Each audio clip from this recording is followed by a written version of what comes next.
Vamos lá, pessoal, continuar. Deixa eu abrir aqui o livro para a gente dar continuidade ao nosso assunto, ok? Deixa eu ver aqui, volume 4. A gente falou agora há pouco sobre industrialização e a gente vai continuar agora falando sobre a industrialização no Brasil, ok? Isso aqui a gente já viu. Deixa eu abrir aqui. Como é que tá? Qual é a situação da industrialização no Brasil, ok? Para vocês terem ideia, esse setor ele representa 22% do PIB nacional, ou seja, de todo o dinheiro que circula no Brasil, 22% vem desse setor da indústria, setor industrial, tá certo? Então, é um setor que é muito importante, né? Além de ser importante, ele é responsável por empregar 20% de todos os trabalhadores formais que existem nesse país, tá certo? Então, os trabalhadores das indústrias, eles têm assegurado os direitos trabalhistas, né? Tem, é assegurado para eles também todas as questões básicas que a legislação brasileira permite, ok? No país, são quase 10 milhões de trabalhadores que trabalham nessas indústrias.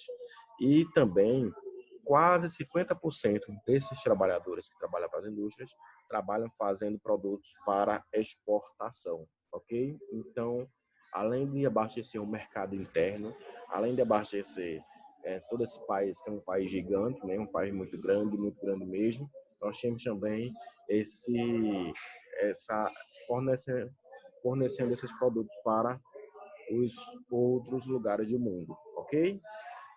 Nós temos aqui, ó, o dinamismo industrial do Brasil.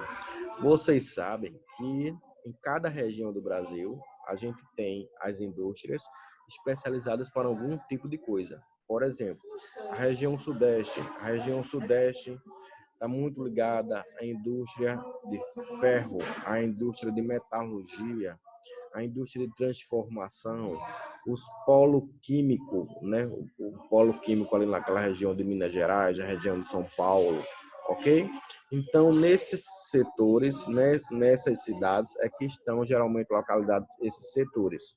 Como a gente tem na região sul, por exemplo, na região sul a gente tem uma presença maior de frigoríficos, a gente tem uma frequência maior, uma presença maior da indústria têxtil, na fábrica da Ergen, a fábrica da Friboi, a fábrica da Sadia, a fábrica da Perdigão, tudo na região sul, ok? Não que não existam outras fábricas nos outros lugares do Brasil, mas nessas regiões estão mais concentrados esse tipo de fábrica, ok? Nós temos também aqui na região norte e na região centro-oeste, na região aqui pertinho da gente, região norte. Região norte a gente tem uma economia, né, também bem mista, bem diversificada, e porque nós temos lá a Zona Franca de Manaus. Não sei se vocês já viram já, ó, quando você compra um produto, geralmente televisão, geladeira, né? Tem esse símbolozinho aqui, ó. Significa que o quê? Que foi produzido nessa região, e nessa região nós temos é, um incentivo por parte do governo para reduzir imposto, e nós temos também toda uma infraestrutura para atender esses industriais, essas empresas, ok? A gente também tem nessa área aqui, na região norte, na região centro-oeste, o açaí, né? Também a gente tem indústria de alimentos, né? A gente também tem indústria de leite, né? Muitas indústrias ligadas à produção de leite, à produção de iogurte, né? E a gente tem aqui a região do Nordeste, que é essa imagenzinha que está aqui, ó. Faltou falar dela aqui. Nós temos também uma economia bem mista, uma indústria bem mista, ligada à alimentação, ligada à produção automotiva, né? Lembre-se que o polo de Camaçari lá é na Bahia. Nós também temos o polo da Jeep aqui em Pernambuco, né? Nós temos também aqui na região de Ipojuca ali, o Porto de Suape, que é um porto importantíssimo para o Nordeste, né? E nós temos também na região de Fortaleza ali, uma região que é bem industrial, que é bem forte industrialmente. A gente também tem um distrito industrial aqui pertinho da gente, que é um distrito industrial de João Pessoa, né, na Paraíba, que é bem próximo também, que é bem ativo economicamente, tá certo? Quais são os tipos de indústria presentes no Brasil, né? A gente falou agora de um apanhado de indústrias, mas a gente precisa entender o que é o tipo de indústria. Tipo de indústria, nós temos a indústria de base. O que são indústrias de base? São indústrias que trabalham, fabricam a base para outras indústrias. Por exemplo, para fabricar um celular, eu preciso de quê? De aço, de alumínio, né, de vidro. Então, as indústrias de base é que vão criar esses produtos, ok? Vão dar base para outros produtos. Depois que a gente tem as indústrias de base, nós temos as indústrias intermediárias. Que são as intermediárias? Fazem o quê? São as que fabricam as máquinas, fabricam os motores, porque não vai ter como fabricar um celular desses sem ter um aparelho, sem ter uma máquina, né? Então a indústria intermediária, ela vai fazer as máquinas para que eu consiga juntar, para que eu consiga colar, para que eu consiga soldar, para que eu consiga juntar as peças, ok? Existem as indústrias de bem de consumo. O que são indústrias de bem de consumo?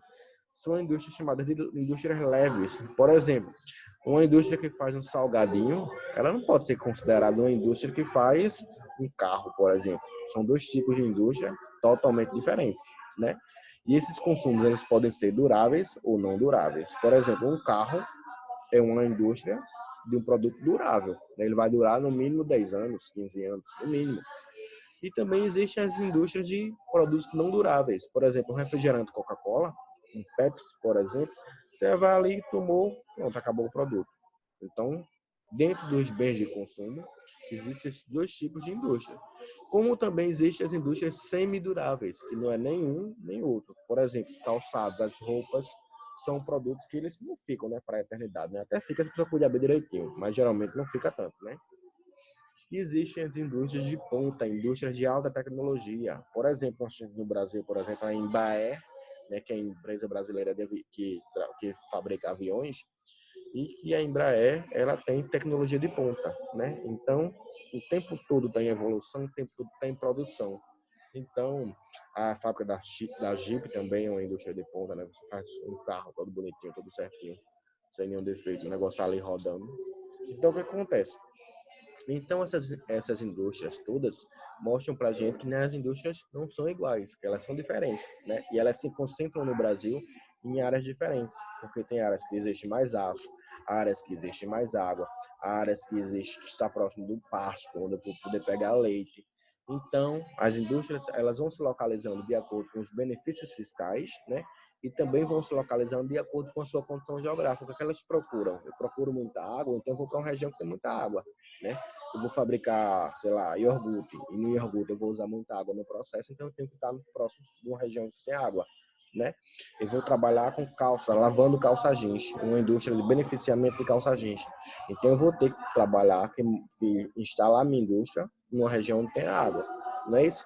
E vejam, nossa produção industrial no Brasil, ela é muito pautada com a questão da responsabilidade do meio ambiente. Por quê? Porque existe uma fiscalização por parte do governo para que exista uma preservação dos recursos, né, naturais.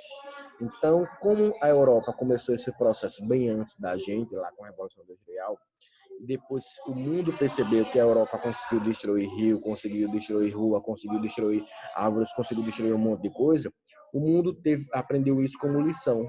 Então pegou para isso a lição. Depois a Europa conseguiu se reorganizar, né? Se restabelecer, limpar os rios e tudo. Mas o mundo pegou isso como lição e começou a criar legislações ambientais. E essas legislações ambientais regulamentam uma série de coisas. Regulamenta, por exemplo, a questão da exploração da matéria-prima, a exploração dos recursos hídricos, da exploração dos recursos vegetais, da madeira. Não sei se vocês sabem, para cada madeira natural nativa cortada, as empresas, a indústria, ela tem que replantar, né? Por isso que a gente passa, às vezes, numa área muito seca, quando a gente vai para o interior, e a gente vê no meio daquele caminho lá uma área que tem uma cerca e um monte de árvores tudo igualzinho.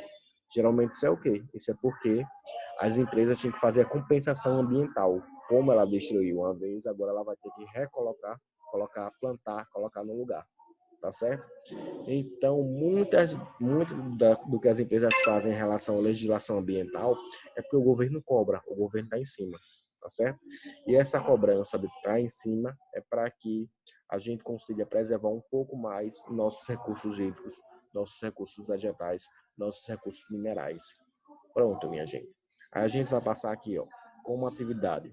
Vou deixar a página 40 e vou deixar a página, vou voltar aqui para mostrar a vocês, a página 30, ó, página 30 e página 40, tá certo?